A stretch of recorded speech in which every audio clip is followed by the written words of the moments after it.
Hi everyone, this is Chef Andy with Common Threads. Today I'm going to be showcasing a super easy Mediterranean recipe. It's going to consist of orzo, garbanzos, tomatoes, and a few other things like zucchini, mint, some spices, and some citrus. You can use any citrus, by the way. It doesn't have to be lemon. You can use lime if you prefer, or yuzu, which is a Japanese style citrus, or even oranges. So this recipe, it's pretty simple, but also feel free to do any alterations you may want to do.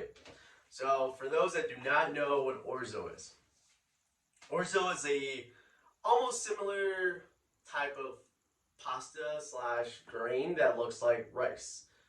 It is very small, so some people assume that it's going to cook way faster than all other pastas, which is not the case. Most boxed pastas consist of semolina, water, and they kind of cook around the same time, even though it's a smaller one.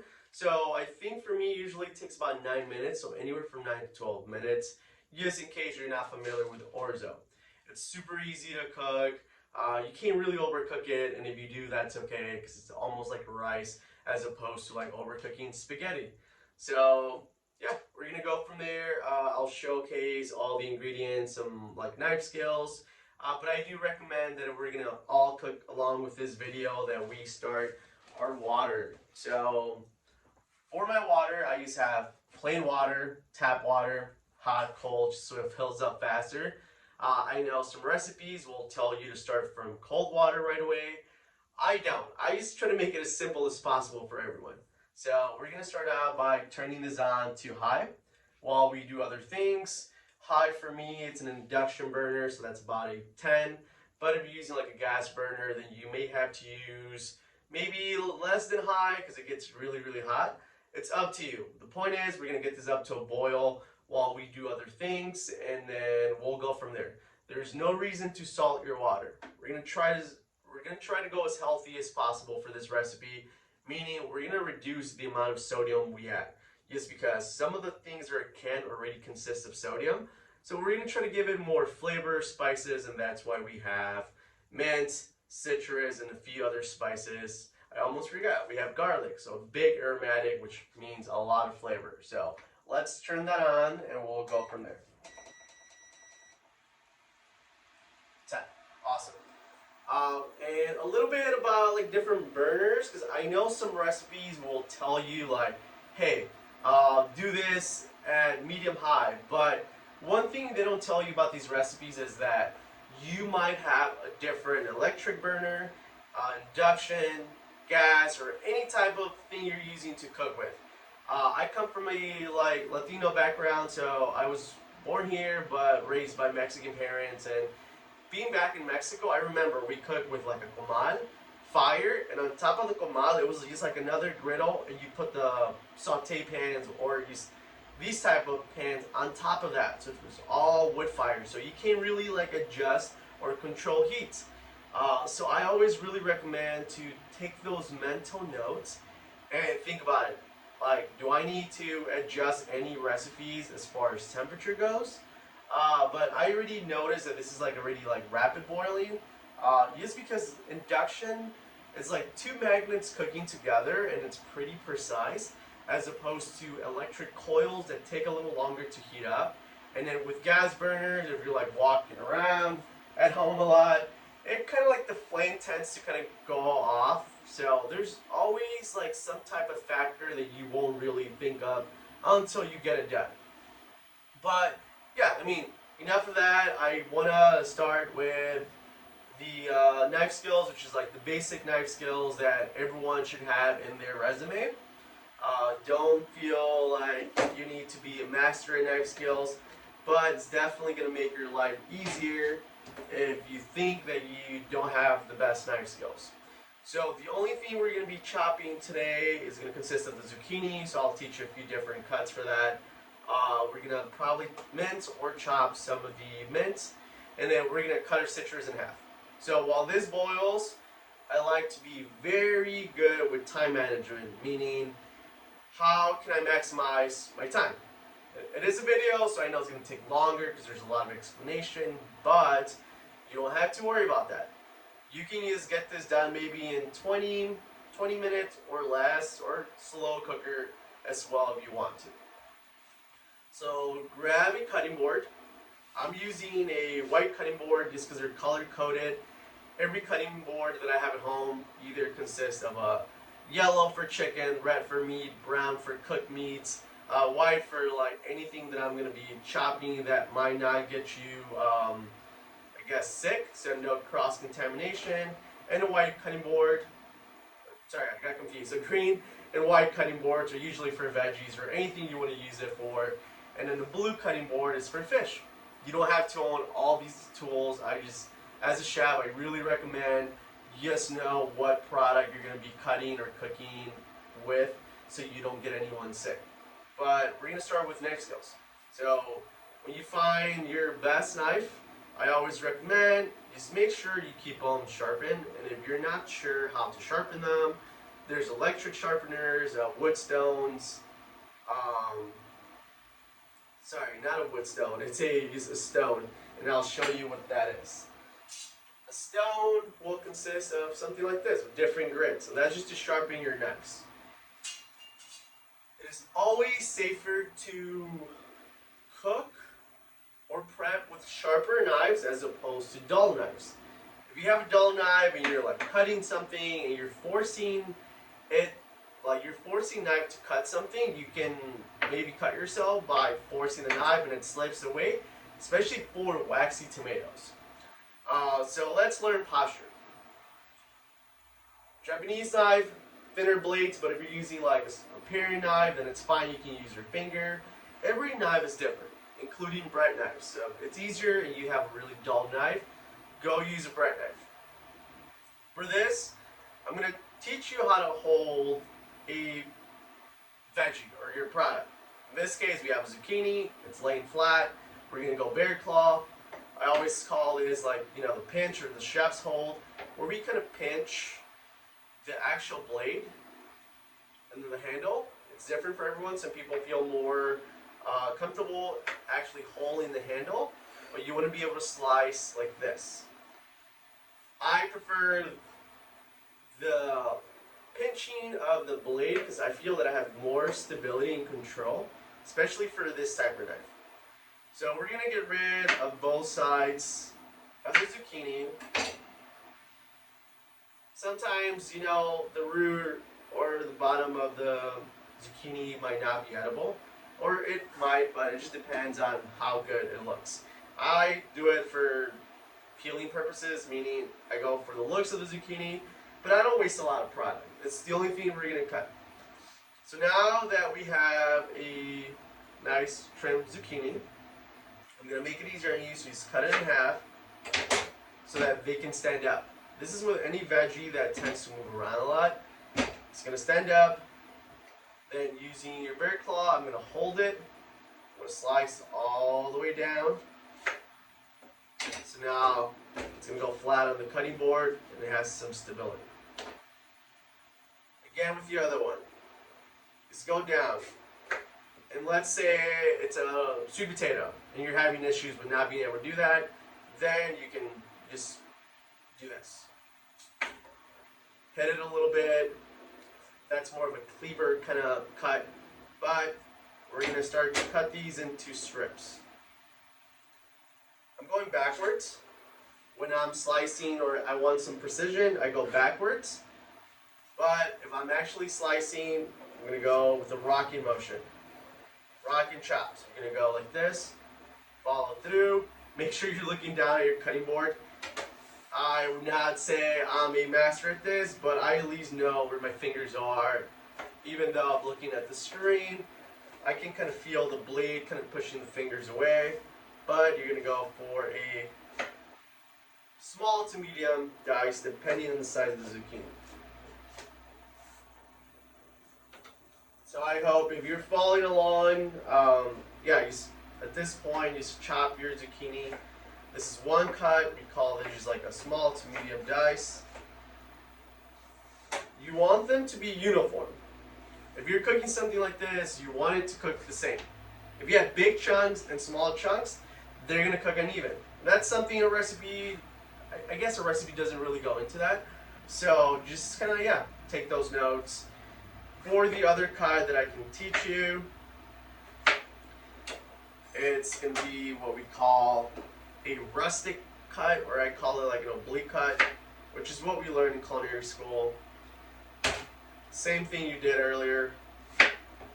This time, instead of being like very precise, because sometimes we don't have time to be like perfectionist and be like, we have to cut this and make it look super nice. Instead, you just gotta rotate the zucchini whichever way you want. These are oblique cuts. They're regular cuts that makes it look a little rustic.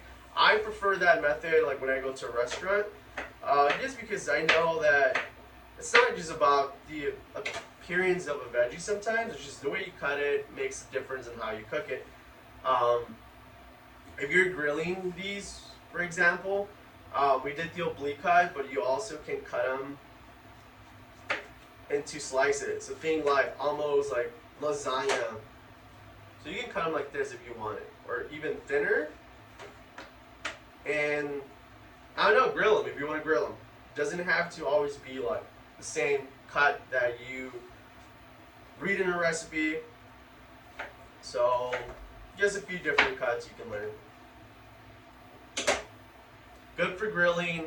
They're not gonna go like in that little gap between the grill, which in the summer I know it always happens with like asparagus or green beans, because like you need something to hold it, and then sometimes the zucchini and sorry, not the zucchini, the asparagus and green beans are so thin that they go through the little gaps. I don't like that. I don't like to go scoop it and it's like ash.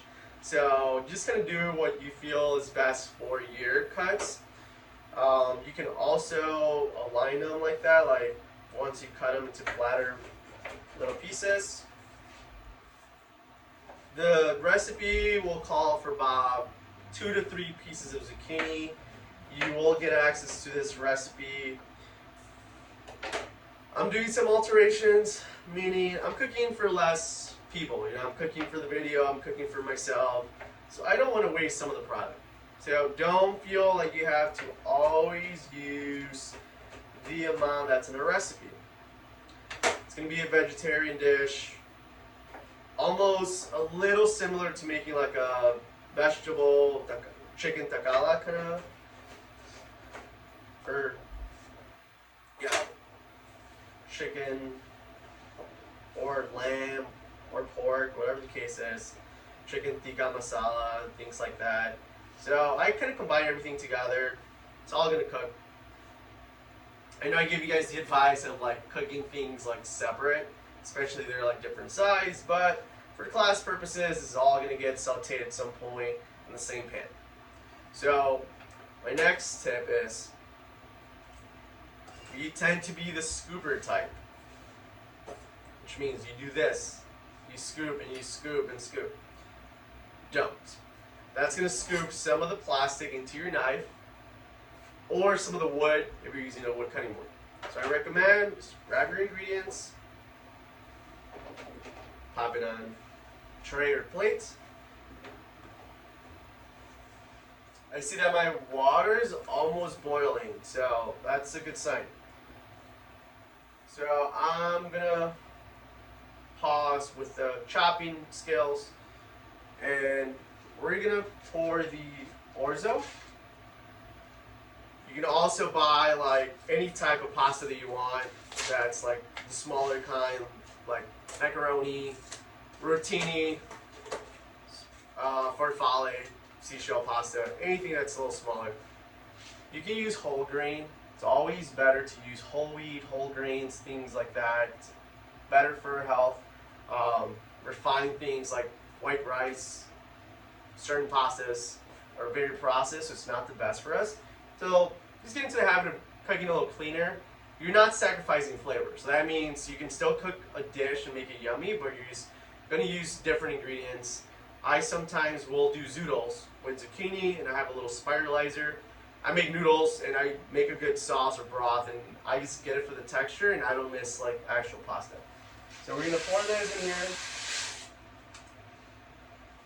I did not salt it because I'm going to be seasoning everything later, like I mentioned. Some people will say salt it like the sea.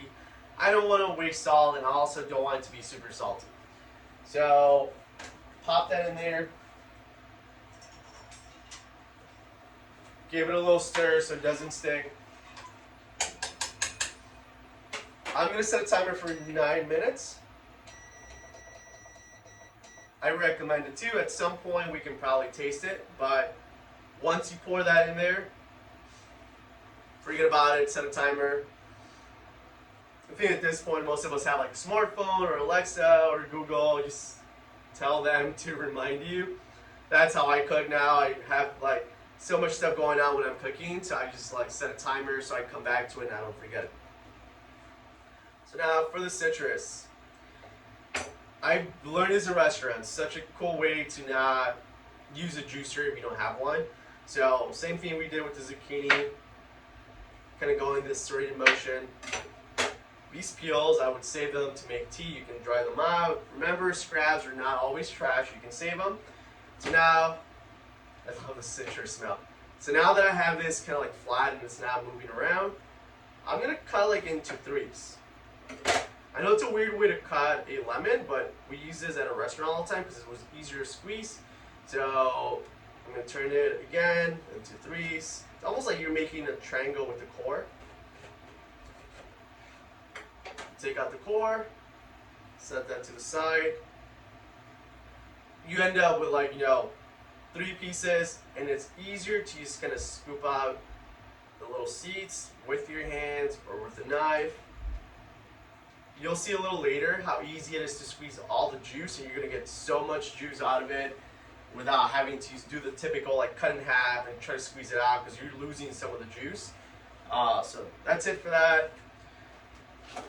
I'm going to assume at this point we can smell the citrus, so that's why we use aromatics or citrus in cuisine, especially the Mediterranean diet. Mediterranean diet has a lot of like natural good flavors that in this case come from the ground, like lots of herbs, like they pick through herbs, lots of good spices, olive oil, it's one of their main things. It's a good fat, it's the healthiest fat. But now I guess there's an addition, avocados, avocado oil or butter. It's pretty good, pretty healthy for us. But yeah, pick through some mints if you have mints. If you don't or you can't find like fresh mints, you can use parsley, you can use basil, just anything that smells good. Like this. Aromatics are always probably my main thing that I focus on when I cook. When we go eat at fast food restaurants or some restaurants, I think we like the flavor because it's salty or sugary, but sometimes we can't do that all the time. It's not good for us. So, for the mint, you have lots of leaves and it's almost like rosemary or like thyme. If you want to get rid of the leaves, you pull down and they're going to come apart. It's like a lot easier than having to pick each one. If you want, you can do whatever you want or it's easier for you. But I'm going to go for at least about a quarter cup of leaves. So that looks like about a quarter cup. If you want to read the recipe, stick to the recipe, but I really love mints, so I might do more later for garnish, but this is it for right now. So, as you cook more, you'll memorize those things and be like, well, this is pretty easy, because then you'll assume this is like a quarter cup just by looking at it. So now that I have all my leaves, I'm going to teach you guys how to chop. We learned how to slice, precision cuts, and now chopping. So chopping, I like to still kind of slice a little, or do this rock and chop motion, where it's like kind of go like this to your knife. Sometimes you get really good at it. You can even do one hand and use your other hand to scrape instead of using the knife. And I'm going for like a nice little rough chop. So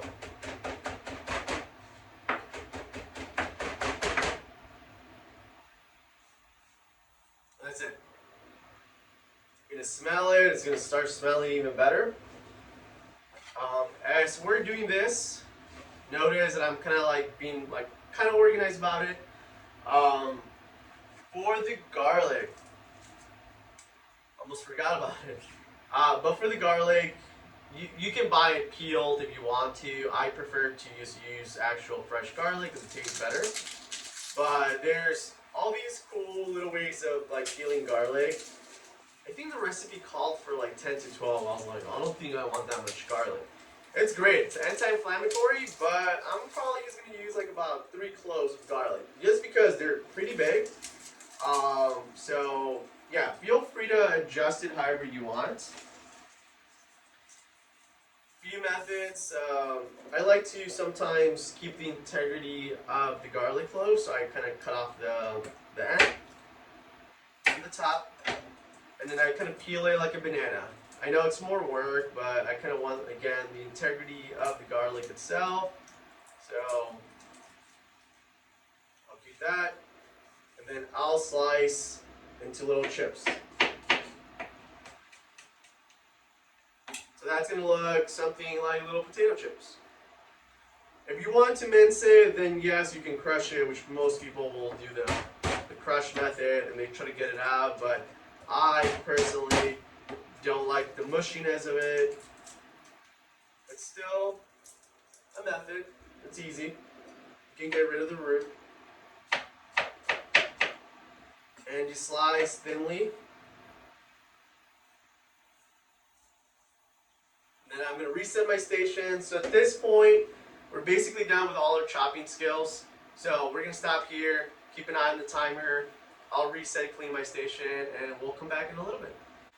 Alright, so while we kind of clear up our stations, I recommend let's go open up our garbanzo beans and our tomatoes. Let's strain the garbanzo water. Pasta is actually going to ice taste it at the 9th minute, but it's actually going to go a little over that. So that's what I mean about like it might take less or more depending on just like I guess the stove or the type of like cooking ware you're using. So once you think like you check your timer, grab a little like piece of orzo, taste it. This one was like almost al dente, so I'm gonna like let it go another minute and I'm gonna strain that too. So just make sure you strain your garbanzos and you open up your crushed tomatoes, and we'll start cooking soon. Alright, so we're back. I strained the pasta. I'm using a strainer. I'm going to leave the pasta back in the pot because we're going to use that eventually to kind of slow cook the recipe. So you will also do the same. The only thing we're cooking is the zucchini and some garlic, and then we'll add the rest later. But into your pot, you can already start adding, because you have 2 burners, I only have 1, so I'm just going to start, doing this. So I'll start adding the garbanzos, the tomatoes into that, so that's going to be like your braising liquid. If there's leftover tomatoes, add some water, rinse it off, pop it in there. But yeah, that's going to be it for now. Just try to kind of get all the easy ingredients that already are in there. Start to simmer that while we start to cook the zucchini. Again, I don't think I'll be able to do that just because of the burners, but I'm going to start stirring the garbanzos, tomatoes together. We're going to go simmer, so that's like your lowest setting, and then after that, we'll continue with the rest of the recipe. We'll learn about some spices, how to season, and all that other good stuff. For now, feel free to put stuff away if you have a lot of stuff and you want to take some time or take a break. Go for it. I'm going to step off so I can go grab the other saute pan, and then we'll start cooking the zucchini. Awesome. Alright, so we're going to start to cook our zucchini. So let's turn on a saute pan, something that looks like this, or a little bigger if you have something bigger. Let's turn this on to about medium to medium high. I'm going to cook with olive oil. Remember, we're cooking Mediterranean, so we're going aromatics, healthy fats. I'm using stainless steel, so this heats up like really quickly. So sometimes I'll sear, saute for about 2-3 minutes. You don't want to make them too mushy, especially because zucchini has a lot of water, and it's still going to go in the braising liquid that with the garbanzos, tomatoes, orzo. So 1 tablespoon of olive oil. Once it starts to kind of smell like olive oil and it starts to move around like more fluidly, you know your oil's a little hot. You can either grab something, pop it in there. You see a little bit of bubbling, which I do now. You can start pouring the rest of your zucchini. You could overcrowd the pan, but I usually don't recommend it if you're like cooking just on a saute pan. I don't mind for this recipe because it's not that important to like really get a lot of browning. By browning, I will extract flavor. I'm going to use a wood spoon or rubber spatula. And if you have some good saute skills, then you can start doing this. So while that starts to kind of sear at like medium to medium high, I might go anywhere between 6 to 7 on my induction, but we all have different stoves. Then this is where I'll start to kind of season the zucchini with salt. I'm going to do about half a teaspoon of kosher salt. On my other pot, I'm going to start adding these spices. So since you have multiple burners, you can keep that at simmer, keep this at medium high. I'm going to start with the spices. So you can use like a ratio. For me, like it's easy to remember ratios like 1, 1, 1. 1 teaspoon of each spice you want to add. If you like more of something, go for it. But I'm going to use paprika, white pepper instead of black pepper, and coriander. So we're going to go 1 teaspoon of the paprika. It's a little sweeter, so it's not as spicy. The coriander, the white pepper. I'm going to start kind of stirring that in there.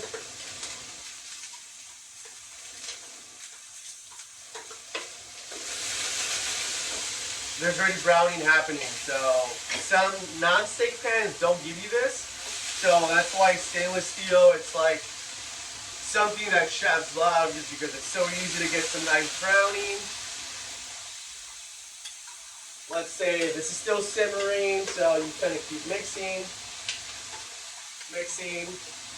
At this point, I recommend start to season to taste. I got a little bit browning, so if you still haven't got any browning on your veggies, that's okay. I'm going to start adding the garlic. So we're going to use like the residual oil that you already had. Leave it in here for another 1 to 2 minutes or so. And then I want everyone to grab a spoon, start to taste your pasta so that you can kind of pick up those flavors before you add any salt to it. If you don't do that, you're not going to know if your food's tasting yummy or not. So taste, even if you think it's still like a little undercooked, or even if you know it's not ready, just taste it.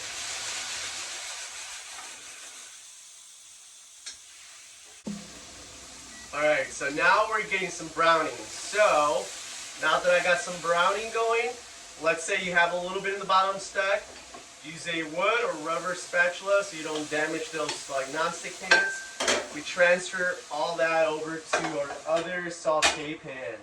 All this is flavor, so you can deglaze a pan. But for today, we're not really worrying about the deglazing.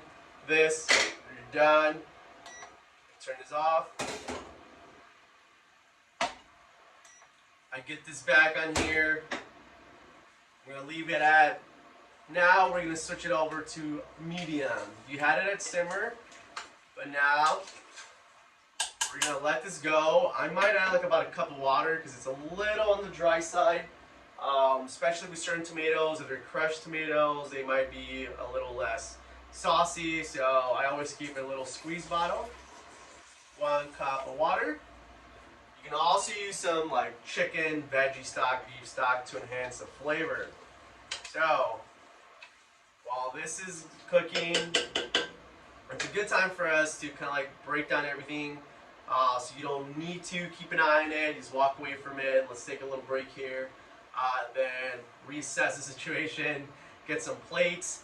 The recipe will call for garnish. So garnish like the toppings. You have your mint, your lemon, and instead of using pine nuts, which is on the recipe, the pine nuts tend to be on the pricey side. I'm gonna use feta cheese. I need some type of nice little like sprinkle of cheese. So we're gonna use feta cheese. It's also good. You gotta include, you know, some protein, dairy, veggies, all that other stuff. So I'd rather use that over the pine nuts. Right, so we're down to the last step. The last step is we're gonna taste it.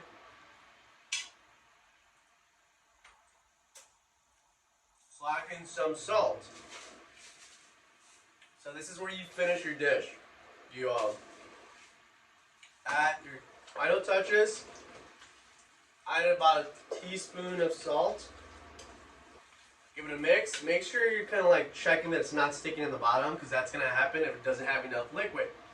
So now, that's it for me. I tasted it. It's perfectly cooked. We're going to start to plate it. It's an easy recipe to do. If you're in a rush or you want to do something slash healthy slash also you want it to be filling, or you can use it as a side dish. So we're going to start to plate it. Remember, we have a few toppings, meaning you need to finish your product. So I'm going to sprinkle a little bit of the feta cheese. If you want to, you can even use the pine nuts like I mentioned, or you can use queso fresco. And some of the mint on top. You can either leave a side of lemon for people to like sprinkle their own citrus, or you sprinkle it on your own. And that's about it. We'll get a close-up shot on how to also make your food look a little more appealing to the crowd. But for now, that is it. And now here you have a chef-worthy dish. Super simple, super yummy. Alright, it's time to taste it. So try to grab a little bit of all the toppings, components.